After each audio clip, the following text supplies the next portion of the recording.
எதிர்த்து நடக்கும் போராட்டம், எதிர்த்து நடக்கும் போராட்டம், நாடு முழுவதும் போராட்டம். மோடி ஆட்சி போட்டுள்ள 3 குற்ற சட்டங்கள்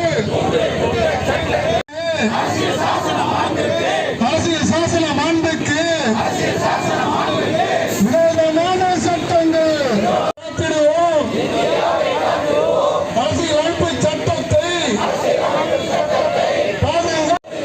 என்று முழங்கும் போராட்டம், எரித்து நடக்கும் போராட்டம் பாதுகாப்போம் என்று உறுதியேற்கிறோம். கருத்து சுதந்திரம், உரிமை, நீதிக்காக போராடும்